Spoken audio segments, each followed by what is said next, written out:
If you're seeing Epic Games Launcher login errors on Windows 11 or Windows 10, don't worry, because in this video I'm going to walk you through a few quick fixes that often solve the problem fast.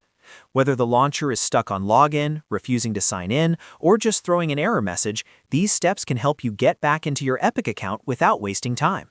If this tutorial helps you out, please hit the like button and subscribe for more simple PC fixes and gaming guides. Alright, let's jump right in. The first thing to do is restart the Epic Games Launcher completely. Close the launcher fully, not just the window, and make sure it is no longer running in the background. You can check your system tray and also open Task Manager if needed to end any Epic Games processes that are still active. A fresh restart clears temporary glitches and can often fix a login issue right away. Next, check your internet connection. If your connection is unstable, the launcher may fail to authenticate properly.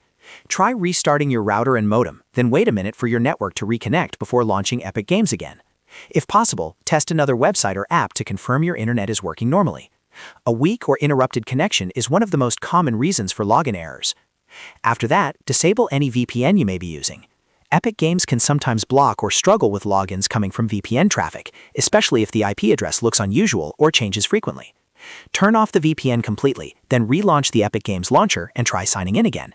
If the login works after disabling the VPN, you found the issue. Another helpful step is to try logging in using a browser instead of the launcher. Open your browser and go to the official Epic Games website. Sign in there with the same account you use for the launcher. Sometimes the website login succeeds even when the desktop app is having trouble, and that can help confirm whether the issue is with your account, your network, or the launcher itself. If the browser login works, go back to the launcher and try again after signing in on the website. In many cases, one of these simple steps resolves the problem without needing anything more advanced.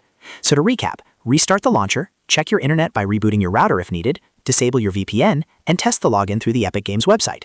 These are the first things I recommend because they're fast, safe, and effective for most Windows 11 and Windows 10 users. If you want more easy fixes for gaming apps, PC errors, and launcher problems, make sure to like this video and subscribe to the channel. Thanks for watching, and I'll see you in the next one.